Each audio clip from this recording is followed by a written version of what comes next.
This is a video from section 4.6 in linear algebra. Let's take a look at problem 7. In each part, find a basis for the given subspace of R3. State the dimension. Part A. We're given the plane 3x minus 2y plus 5z equals 0. So notice how we have one equation with three unknowns, which means there's two free variables. So I'm going to let y equal r and z equal s. And so 3x minus 2r plus 5s equals 0. Solving for x, we get x equals 2/3 r minus 5/3 s. Now, the vector xyz, and I'm expressing the vector as a column vector, is equal to the column vector 2/3 r minus 5/3 s, rs. And we can write this as r times the column vector 2/3 1 0 plus s times the column vector negative 5/3 0 1. And so the basis for this set of solutions is the set containing the column vectors 2/3 1 0 and negative 5/3 0 1. The dimension is 2 because there's two vectors in the set. That's part A. Part B. We have x minus y equals 0. That's a plane, okay? Now, we can write this as x minus y plus 0z equals 0. It's a plane in 3 space, okay? So I'm going to let y equal r and z equal s. There's still two free variables. Z is just hidden from you guys. Solving for x, we get x equal r. And so the column vector xyz is equal to the column vector rrs, which is equal to r times the column vector 1 1 0 plus s times the column vector 0 0 1.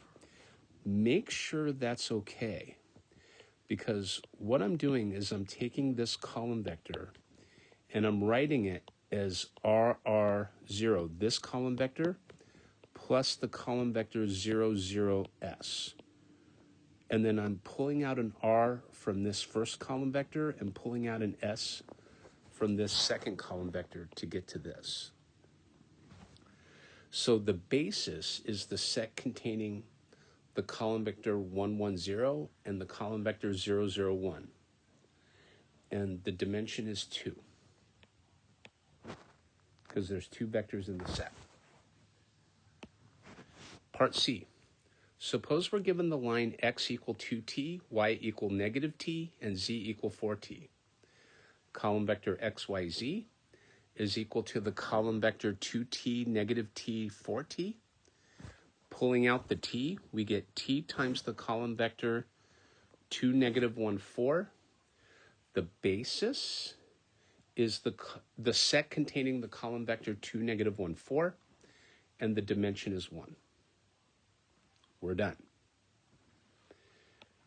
On D, all vectors of the form ABC, where B equals A plus C. So I'm going to express this this set of vectors differently.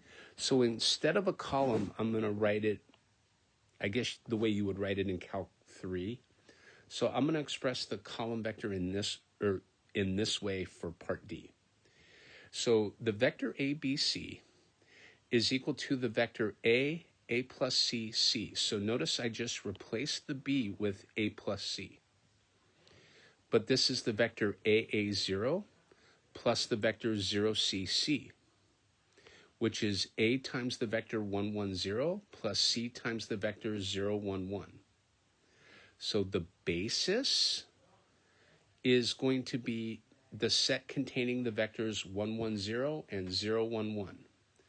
The dimension is 2. And that's how we do problem 7. Let's take a look at problem 13. It says, find standard basis vectors for R4 that can be added to the set to produce a basis for R4. Okay, so this is what I want to do. So I'm going to set up a matrix. And in the first row, we get 1, -4, 2, -3, okay? In the second row, we get -3, 8, -4, 6. So this is what I want to do. I want to take 3, row 1. I'm going to add it to row 2. And I'm going to put the result back into row 2. Okay? So when I do that, the first row will still be 1, -4, 2, -3. And then we get a 0 by design for that first entry in the second row. And then I'm going to take 3 times -4, add it to 8, right? That's going to give me -4. And then I'm going to take 3 times 2 minus 4, right? That's going to give me a 2. And then I'm going to get a -3 here. Okay? Now, from here, I notice how I have a leading 1 in the first row. And then I want to convert that -4 into a leading 1. How do I do that? I'm going to take -1/4 row 2 and put the result back into row 2. When I do that, I get the matrix 1, -4, 2, -3. And then I get 0, 1, -1/2, -1/2, 3/4. Okay, so notice in the first column, I have a leading 1. In the second column, I also have a leading 1, right? I have a leading 1 here, I have a leading 1 here. But I don't have a leading 1 in the third column or the fourth column. So that leads me to believe, right? If I come back, I'm going to set V3 because remember, you're looking for standard basis vectors. So I'm going to let V3 equal the vector 0, 0, 1, 0. And then V4, right? This is going to be the vector 0, 0, 0, 1. So I claim those are the two vectors I'm going to add to the set to produce a basis for R4. Okay? Now, let's make sure we understand why.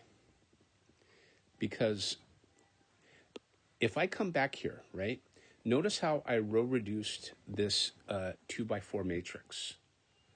Okay? So if I just add these vectors as rows to the bottom, look at what we have. So we're given the following. We would be given 1, -4, 2, -3. 1, -4, 2, -3 for the first row. And then we get 0, and then we get 1, -1/2, and then 3/4 for the second row. Okay? And then we get 0, 0, 1, 0, 0, 0, 0, 1. So the third and fourth row won't change at all. Okay? Now, look at what I'm going to do. If I take 1, -4, 2, -3, 0, 1, -1/2, 3/4, okay? 0, 0, 1, 0, 0, 0, 0, 1. And I'm going to multiply by C1, C2, C3, C4. And I'm going to set this equal to 0, 0, 0, 0, okay? Right away, we can see that C3 equals C4 equals 0, right off the bat. And then I'll write it up here. We would have C1 minus 4C2 plus 2C3 minus 3C4 equals 0. So notice I took this row and I dotted it with that column. Okay? And then I would get C2 minus 1/2 C3 plus 3/4 C4 equals 0. But we just said C3 and C4 are 0. And in equation 2, that tells me right off the bat C2 is 0. And then C1 is 0. Right? Immediately. Now, what does that mean? The set of vectors V1, V2, V3, and V4 is linearly independent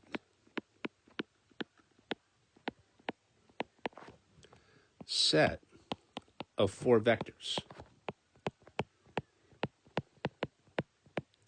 Now, what's the dimension of R4? The dimension of R4 is 4. And so, therefore, that is enough to show that this set, right, V1, V2, V3, and V4 form a basis. Okay, so I want to go over something one more time, okay, to make sure this is okay. So what I did was I started off with this, I formed a matrix, a 2x4 matrix with vectors V1 and V2 as the rows. And then I row reduced it. And I put it in row echelon form, right? That's here. And so notice how I had a leading one here and a leading one over here. So the first column had a leading one, the second column had a leading one. But the third and the fourth column had no leading ones. And so to get those standard basis vectors, I wanted a leading one in the third column and I want a leading one in the fourth column. Now, what I did was, you know, basically, right, if I came here, let's just go back to this matrix. If I went and added V3 and V4 as rows, right, I would have 1, -4, 2, -3.